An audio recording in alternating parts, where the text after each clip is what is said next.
Yo team, what's happening? Today I'm going to do this video on my DJ workflow for going from crate digging to live performance and pretty much everything in between. All right, let's get into it. I've got a little outline with three main parts that I want to get into. One will be a quick summary on myself as it's relevant to this video. Part two will be really talking about software functionality, a little bit of hardware and costs. And then part three will be a little bit deeper dive into my current setup and for 2024 and why I've changed some things, what it is, etc. First off, this background here is my website. Anything I talk about or things you want to know, you want to get in touch, go to itswesmithyo.com. Social media is at itswesmithyo everywhere, same kind of thing. So my background relevant to this video is DJ producer, 20 plus years. I've produced hundreds of songs in different genres, played hundreds of gigs, everything from weddings to open format to a rodeo. And then for the last 10 or so years, it's primarily been clubs and small festivals in 5 or so different countries. So that's the background and equipment software wise. Throughout that span of 20 some odd years, I've pretty much used anything that came out during those times within, say, the top 3 or 4 manufacturers. I've used it and worked on it, configured it, probably played it out live. So I'll touch on those things a little bit as we go through. All right, so let's move on to part 2. And that was software. Specifically in the software part, I want to talk about the music services, the music management software for DJing, the DJ software, and then some utilities. So let's check that out. So along the lines of the music services, my current flow, and this is really within the last year or two where I've switched all of this up, which is why I'm making this video. My current flow is I'll start in YouTube. I find that YouTube is just, it's like the dumpster fire of everything, audio and video, right? So what you're looking at here is just, it's a playlist that I have in YouTube. I just call it crate digging. And I basically hunt all week long. Anything I hear, Shazam, go look for it, etc. And I put it here first. Everything is there pretty much. I don't think I've ever run into anything on SoundCloud or any commercial service that wasn't already here or here within the week as people do releases. The other thing I really like about YouTube is that it's really the only service other than SoundCloud, but it basically has got way more volume. So it's really the only service that allows, like, a label can have an account. And so maybe you just want to follow Night Bass, or, you know, if you're into drum and bass, maybe you just want to follow Hospital Records. And that's the style you like, and that's cool. And the same token, maybe you like to follow artists, and artists may give you different genres. Maybe they produce or DJ. And so that's a way maybe to have a more of a multi-genre approach, whereas labels are typically going to be one style that you could pretty much play most of their catalog together. Pretty typical, especially in the independent electronic dance music, those labels. The larger ones like Sony, BMG, etc., that have multiple imprints underneath them would be different, but you could still follow their channels. So everything's pretty much there. And you also just get, with my flow and using YouTube, it doesn't matter whether the official label and official artist posted it or just a hobbyist skimmed it off of vinyl and put the video there, literally recorded it with a phone, all of that stuff. As long as they label it close to correct, this flow that I use works quite well. And I've been doing this now for a year or so. I'm pretty happy with the results. So I start there. And then the other place that I will dig for music, I'm a longtime Apple Music, just Apple, iTunes, everything user. If you don't know, for the most part, Apple's iTunes was pretty much the only and certainly the largest music management software for consumers that also then had a store where you could buy music, right? So I don't know if I'll say they invented the space, but they definitely came on hard when all of the theft and all that stuff was going on with pirating music. iTunes already existed, and then the iTunes Music Store, really doubled down on trying to make that a legally protected way to solve things. That has obviously evolved in many manifestations today, but this video is about my flow, so that's kind of the summary on that and why I've been involved with it all this time. And really, they've if you look at the other players that there are that integrate with any kind of music store or streaming, you basically have Apple Music now, and you have Spotify, and then you may have some other browser players. I don't use Tidal or like TrackSource or anything. I definitely buy on Beatport, but none of them really have like full-on desktop players that are meant to be. They're really centered around buying. They're not so much centered around music management. I guess you could argue those points a little bit. Like I have like using the Beatport Pro when they had that, but I don't use it anymore. I can't remember why, but I don't. So so Apple Music I use, or so I had YouTube, Apple Music, and then in order to get all that synced up, I use a product called Tune My Music. Okay. And so what Tune My Music does, this is just kind of for the pricing perspective part of it. It's like $2 a month. I'll go to these syncs. But what it does is I use this to sync my playlists. So you can see here how I have this crate digging playlist. It originates in YouTube and syncs to iTunes. And then I have the same thing for Apple Music to Spotify. And and so that's just so that I can pretty much crate dig in YouTube, crate dig in Apple Music, and have them synced between the three services so that I could kind of access them and put things in them from anywhere. But I really primarily start with YouTube because of all the reasons I said, and then I end up in Apple Music, and that's pretty much how it goes. And I'll explain a little bit more about why on that in a bit. Ultimately, I end up with this playlist from these various sources in an Apple Music playlist called Crate Digging. This one's public. You can actually go look at it if you want to. It's mostly for on the floor, but it is a bit of a dumpster fire, as I noted there, and sometimes gets other crazy stuff going on in it. All right, so that's the music services to find music that I use. And I did mention SoundCloud. I do use it, but I don't use it heavily. So other than posting my own music, so if I do find stuff on there, it's just so easy to go Google it on not Google it, but just search for it on YouTube and then add it to my crate digging playlist. All right, so let's move on to the music management software, DJ software. So as noted, Apple Music is my general music management software where everything ultimately ends up, right? And so then you end up needing to DJ, you end up needing some kind of DJ software. In most cases, that if we're talking digital, you're going to have some kind of DJ software. And if you're new to all of this, that is so that you can mix tracks, right? So there's all kinds of ways that you could mix the tracks. You could do it on your computer, a little bit clumsy in my opinion. You could do it on an iPad with touch or a phone, depending on what form factor you like. You might do it with an external controller that you've seen. There's all kinds of those. And then you may do it also with a traditional sort of vinyl looking setup with some modernizations. I'll get into a little bit more of that when I talk about my setup. So DJ Pro, Algoriddim DJ Pro is a pretty popular option. It's what I'm using now. Rekordbox is also a pretty popular option, pretty much the incumbent for quite some time. They were a little bit behind Serato. I believe they were actually a product that got acquired by Rekordbox and renamed and all that stuff. That may be the reason for some of the problems and things that I don't like. I have used it for quite a long time, as well as Serato, and there's Serato.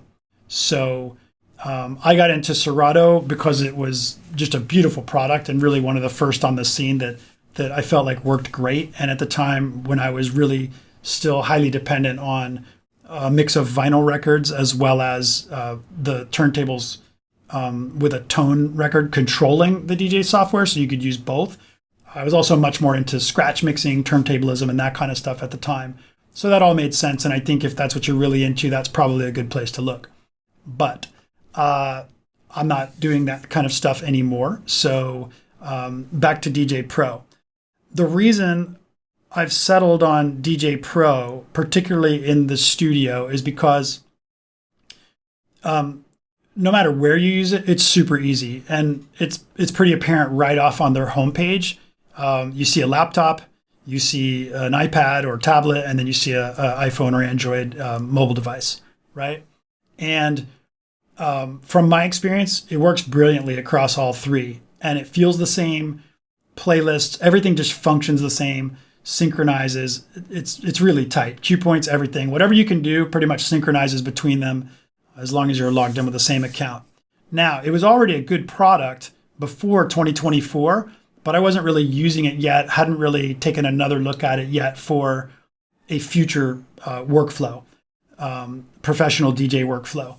And the reason I changed my opinion on this is because I already knew the product was good, but during 2024, I think May, June timeframe somewhere, they made this deal with Apple and Apple Music to where they had the Apple Music streaming service integrated into the product. And I don't mean it just shows up, like it's integrated. So it's the only service or the only DJ software that I know that currently has that integration. Maybe others will come. When we talk about Spotify integrating with services, like that would be the only really large catalog competitor to Apple Music. And they had integrations with DJ software products, but for whatever reason, they did away with them all. So I don't know. I wasn't involved in any of that because I didn't use any of it. But I do know a lot of people were upset about that. And still, you'll see comments to this day if you are cruising around YouTube looking for information on this kind of stuff. So, those two things combined, just usability everywhere and the integration with Apple Music is just untouchable at this time. So to recap a little bit, my flow, I'll go looking around YouTube, put all kinds of stuff in there. I sync it to Apple Music, my equivalent playlist there. I can add more things from a whole ton of different house music and electronic music playlists that Apple Music curates, which I find are pretty nice. And then pick a few things from there. Shazam is also, I think, owned by Apple. It's definitely integrated tightly. So I have another playlist that I can Shazam things that feeds into there. So it all ends up in there. And then from that, I can select what I want to do. But the really cool thing about having the integration with DJ Pro is that since it just works great on any device, you've got mixing accessible to you anytime. And so while I'm not going to roll up to a gig and DJ off of just the laptop, although I've done it before, like that's not my preferred method. I like some kind of controller or hand input, left, right kind of style. You could arguably do that on an iPad, and I do, but not at a show. That's not what I would do at a show. You can do the same thing on a phone. There may be some people that do that at shows, but I find the form factor small for that kind of environment, to really kind of stretch out and breathe and enjoy yourself and that kind of thing.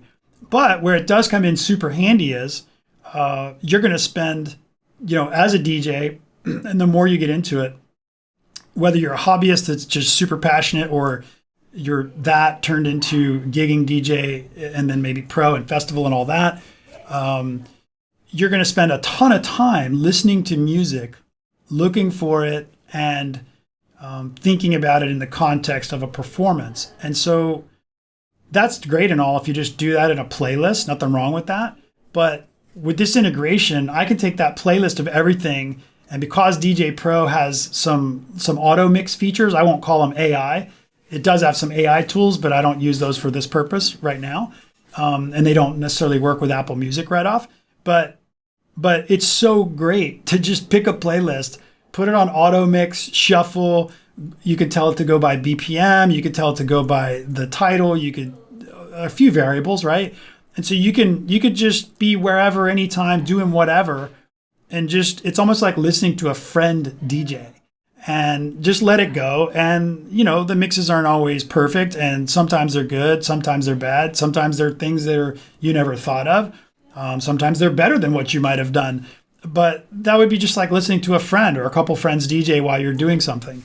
And you're always inspired by that. You get that, right? And so I just think that's really cool to be able to have that type of function in your workflow, which really just wasn't possible at all until you get to this point, because you're like, if my crate dig list has 1,000 songs in it, like I'm not going to go buy 1,000 songs on Beatport, for that purpose. I'm just not going to do it. Like I've bought more than that over the years, but I'm not going to go do, like this week, I'm not going to just go buy 100 songs that I kind of heard a clip of on YouTube. I'm not just going to go drop $260 or whatever, $180 on MP3s or waves from Beatport, and then start mowing through that collection, to end up with 20 for a set. It's just not going to happen. So this is a great in-between. It's a great piece of workflow.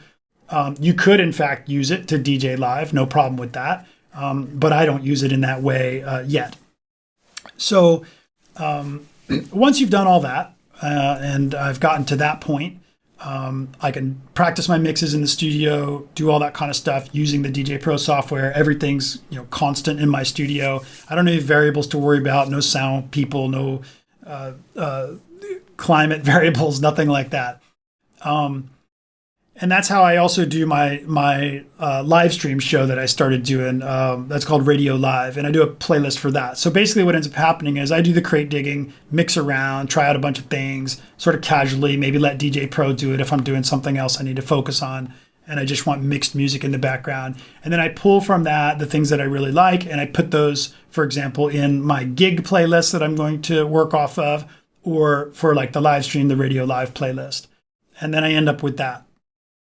Okay, so one thing that I still do is, if I'm going to go do a gig that's like at a club or a festival that's outside, I am going to end up using Rekordbox. But since I've honed down what might be 500 different songs, let's say throughout the month, and then let's say I go do a gig, then out of the 500, I probably have 40 or 50 if it's a 2-hour set, 1-hour set, something like that. And so then I'll go buy those on Beatport, easy peasy, download them, support those artists, in an additional way versus streaming. And once they're in Rekordbox, I'll, really quickly put my cue points. I've done that so many times I could do it in my sleep. If you're using songs in or Apple Music, iTunes, and then with DJ Pro, you could also you can't do the DRM protected ones, but any other songs that you have in there, there is actually a utility called the DJ conversion utility that you can actually use to map your cue points over to Rekordbox. I've used it. It works great. But since I'm only using the Apple Music streaming music up into that point, it doesn't really matter to me, because it's not going to help me with anything if the songs aren't in Rekordbox. So at least so far that I could figure out. All right. So that's kind of the flow. So let me talk about pricing a little bit. Let's go back to, I started with YouTube. So that's the first place where cost comes into play. You don't have to pay, but I do pay for the YouTube Premium. I think they just moved it up to maybe $12 or something. It's in that range. I don't have the price up here. So let's call that $12. Okay. And of course you could do all kinds of other things ad free on there too, but let's just say it's just about music, $12. Then let's go to Apple Music. So the minimum you can do, $6.50 per month. And then if you have Apple One, which you may already anyway, I do, but if we're just talking the music part, let's call it $6.50. So now we're up to $18.50 for those. Tune My Music, I mentioned, was $2 a month. I get so much use out of it, and I have my syncs running every week, some of them daily. So I do the annual plan. That's $2 a month. So we're at like $20.50. Help me keep my math honest. And then the DJ Pro software, I'm pretty sure it's $6 or $7. So let's call it, collectively, let's call it under $30, right? For really everything you need to DJ, assuming you've already got a computer or an iPad or an iPhone or an Android equivalent, right? So $30. So then when I went over to Rekordbox and I showed that, you've got there's a $30 plan. That would be like the equivalent. And that's only the software. I don't think that includes anything in terms of actual music sources. No, it's just all kinds of feature stuff. And I think it's the same with all their plans. I believe when I was using one of the plans, I had the $19 one, something like that. But anyway, to use Rekordbox just to do the cue points, you don't have to have any of these. You can just open the Rekordbox software, do your cue points, and export it to USB, which is pretty much what 99% of the world does anyway, right? And then on Serato, cost-wise, I have no idea, but I'm not entertaining it anyway because both Serato and Rekordbox, they just don't have the Apple Music integration, which is now just a heavy part of my workflow. So there you go on that. All right, so let's talk a little bit about another big thing that comes in. I mentioned a little bit on the utilities. One utility I left out was ChatGPT. So this may be a wild one, but when I do the streaming show or any kind of mix that I'm going to post, I just like to have the playlist posted there. And so everybody knows how that goes with retyping and formats maybe for different places that you posted and just kind of how it ends up or just little subtleties that you want. So I figured out that you could take a screenshot. So you can see this is a screenshot of like a set list, right? With the basics from the Apple Music. It's just the web browser. It's not even like the full-blown columns in the Apple Music product. But basically I just uploaded that. And originally I tried doing like the source from the page to see how simple it would be, but there's not enough info in there for it to pull the music. So anyway, I took a screenshot, uploaded that, and I just said, okay, use this. And would you give me song, artist, album, and title, in text format? And it parses through that screenshot and pulls out everything and spits this out. Easy peasy. There you go. You've got your track markers. Obviously the time will not be the mix times, but for people that are interested in the songs that you used in the mix, this is totally sufficient. And depending on what service you post those mixes to or stream those mixes to anyway, it's going to match it with the actual copywritten song and put the actual information in there anyway. So you get it from both sides. So that's cool and a super fast way to solve that ever-ending point about, you do all this work, you get your music posted or the recording from your live show, and then inevitably someone's like, song list, please. So there you go. Screenshot it. Boom. Done. All right, so that gets us to a little bit on the utilities stuff, kind of some fun there. Functionality-wise, I did talk about UI and UX. I'm going to hit on it a little bit again. I talked enough about the DJ Pro one and all the form factors. I think that's pretty clear, and it's why I've selected that one. On the Rekordbox one, I'll start with Serato. Serato, like I said, I'm not using it anymore. No plans to use it. Beautiful product, though. So if you're on it, great. And depending on what kind of DJing you're doing, maybe that's the place to stay, especially if you don't need the Apple Music integration. Move back to Rekordbox, as well as Serato. Like they really just started as desktop products, laptop products, whatever you want to call it. So when iPads and iPhones came along, they just never seem to have gotten that right. It feels different, like a different product, looks different.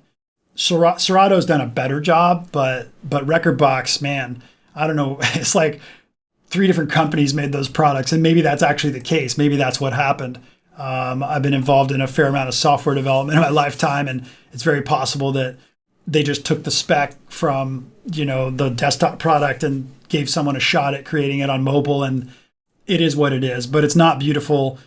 I find it super clumsy if you're actually trying to do the DJing only on the iPad. I think those products with Serato as well, I think they were basically meant to be like extensions to maybe do some mobile music management or some effort at that. But I don't think they were created on the tablet and mobile form factors with the intention of actually DJing specifically there without the desktop product in the mix somehow. So comment your own on that, but that's my perspective. So that's kind of the UI UX stuff. If we talk about hardware compatibility, I mean, hands down, I would say that Rekordbox probably has the most extensive library of hardware compatibility, primarily because there's so many Pioneer hardware controllers as well, and they're so popular.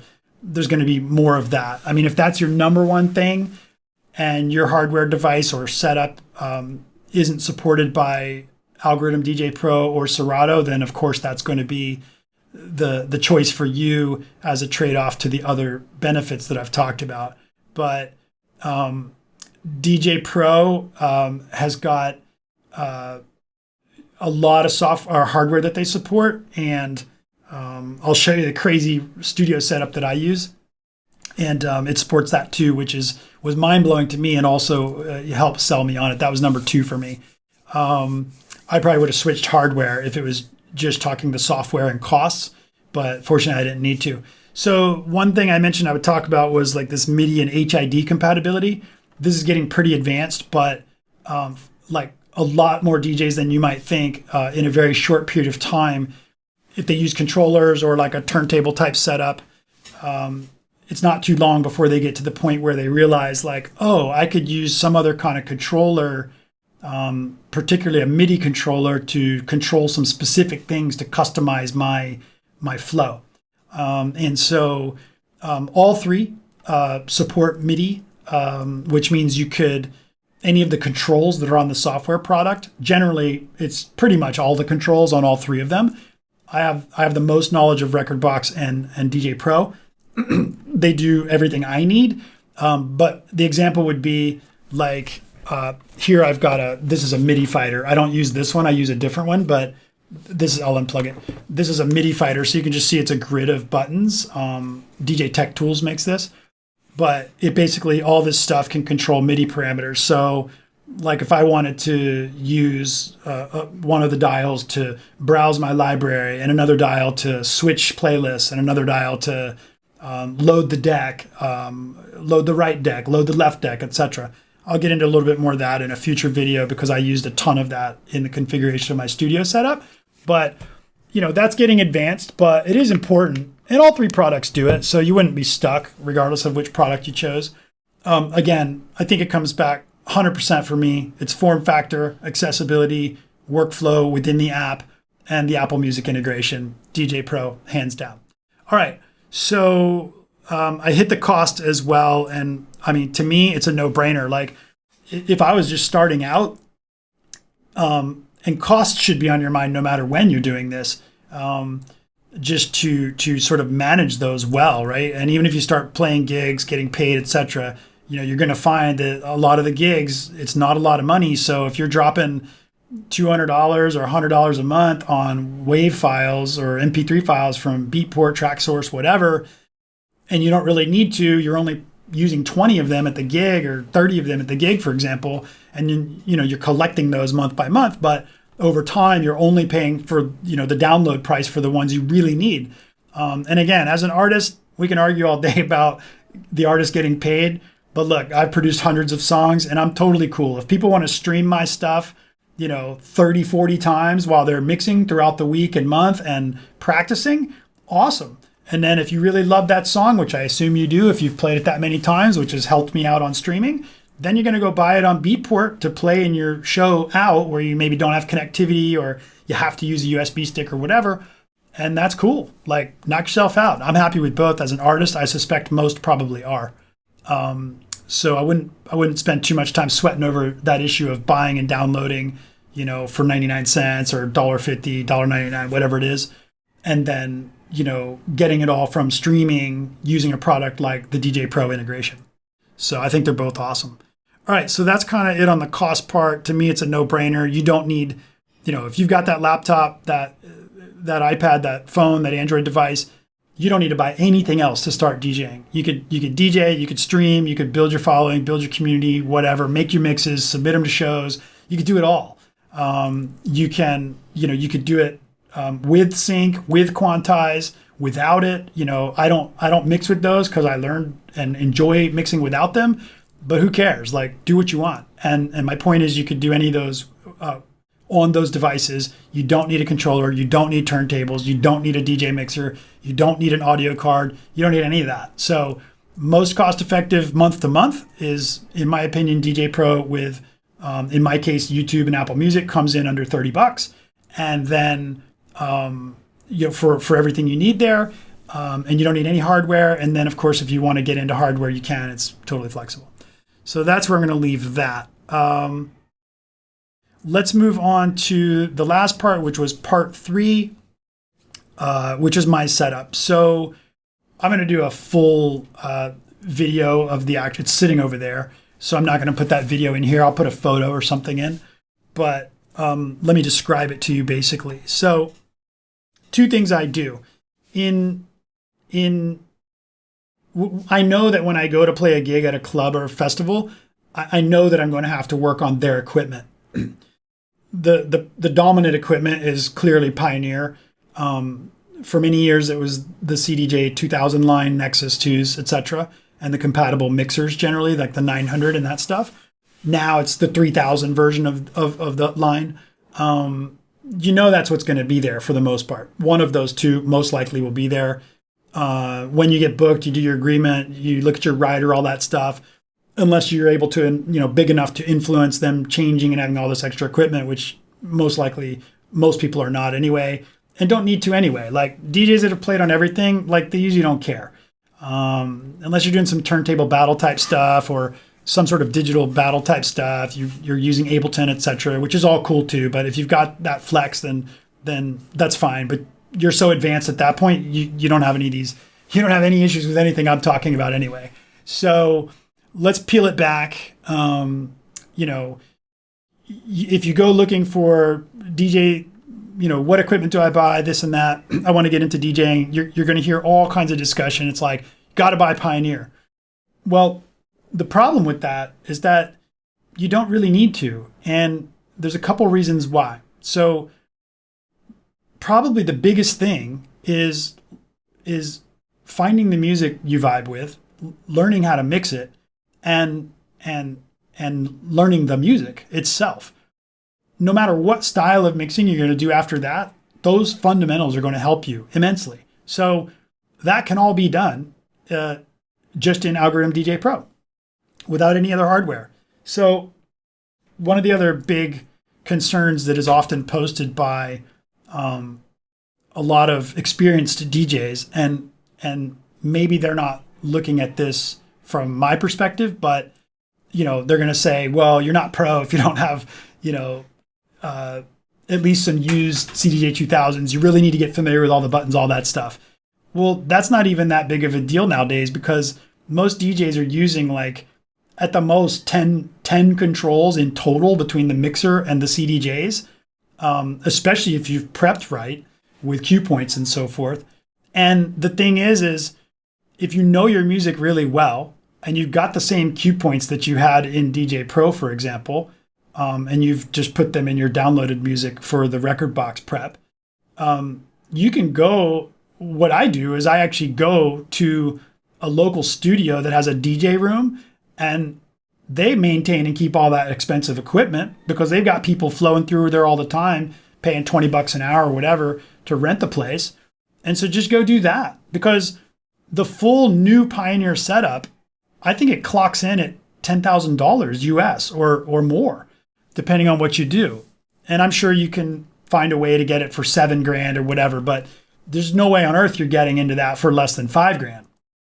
So, and that's just the hardware. That doesn't include any software, etc. I mean, you can unlock Rekordbox, this, that, and the other with pro plans. I get it, but that's pretty much $5,000 minimum if you're trying to get into what they call the pro setup. And so just do some quick math on that. How many hours, and then you own it. You got to fix it, take care of it, do everything with it, right? And yeah, are you really going to spend that much time digging into every single widget and control? Probably not, because what you're going to find out as soon as you start doing gigs at a club or festival with that kind of equipment, you're going to have like an hour set. If you're lucky, you get 2. And what you're going to find is like, you pretty much focus on great music, moving the crowd, song selection, moving the crowd, and you're primarily using probably 3 cue points.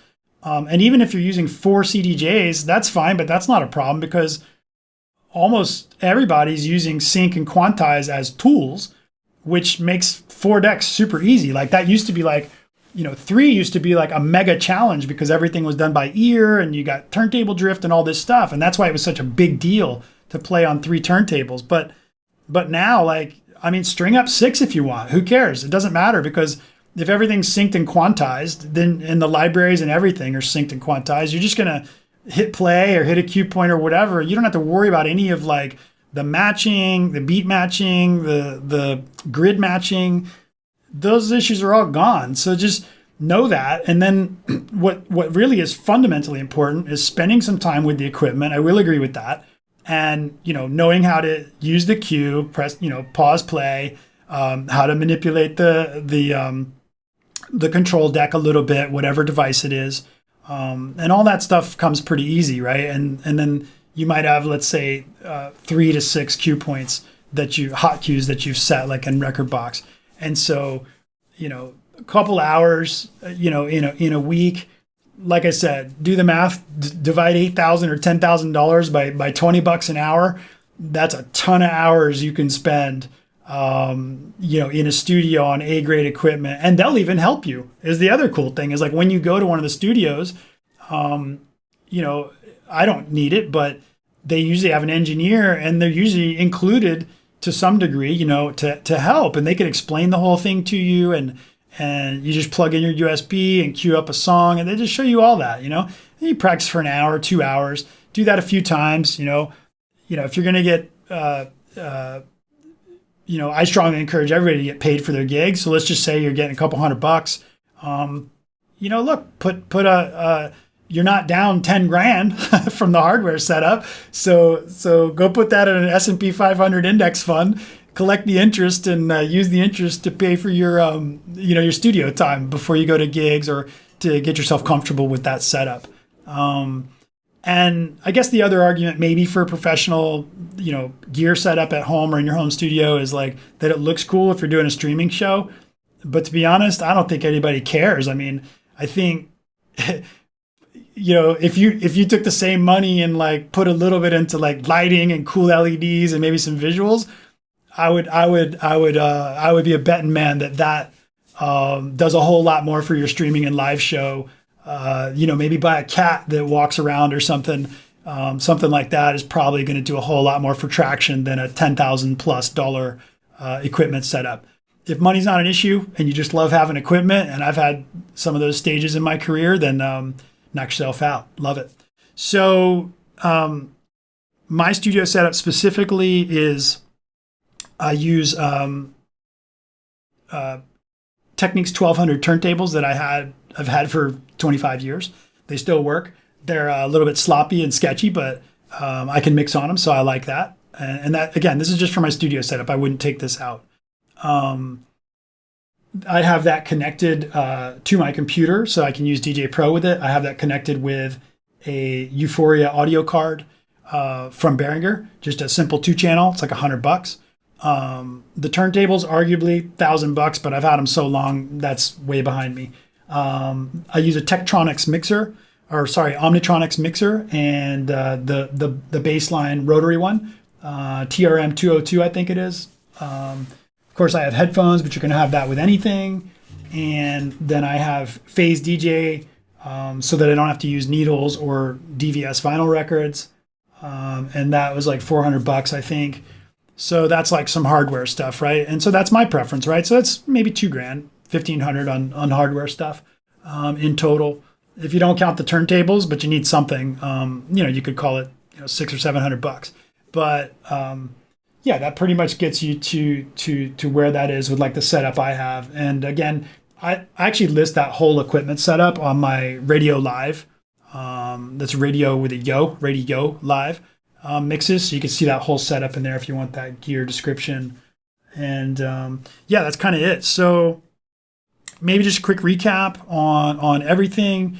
I blew through, I'll skip part 1. That was my background. Check out itswesmithyo.com or at itswesmithyo anywhere for that stuff. Part 2, the software. Obviously, I use DJ Pro. Talked about it a lot throughout here. I just don't think Rekordbox is focused enough and staying up with the modern technology game. Serato has a niche. I think that's cool if you use it and you don't care about the Apple Music integration. The music services I mentioned, YouTube, Apple Music, talked about those. Got into UI, UX stuff, went through there. it really boils down to, I think, for me, it really boils down to the setup I want to use in here works with DJ Pro and with Apple Music. That workflow is great. Tune My Music makes it awesome to sync those playlists up and back to Apple Music. A lot of crate digging in YouTube, etc. The cost of that, under $30 a month, which I think is just amazing. It doesn't in any way inhibit me from buying, syncing the same playlist to Beatport or a service, buying the downloads, putting them in Rekordbox, prepping them really quick. You always do that on a plane flight or bus ride, train ride anyway. So that's super simple. Even if you're at the last minute, put it on the USB, second USB for the backup always. And you're good to go. So hopefully there's a lot of information, and hopefully all that is useful to people exploring this stuff. And yeah, parting thought, if you're brand new to DJing and everything, go the $30 a month route. Don't sweat it. Spend 3 months on that. If you really love it, then just keep exploring these other options I talked about, or start Googling other people's videos. There's tons of great deep dives out there on pretty much any device and equipment setup that you could ever want to know about. All right. So that's it. Peace out. Take it easy. See you in the next one.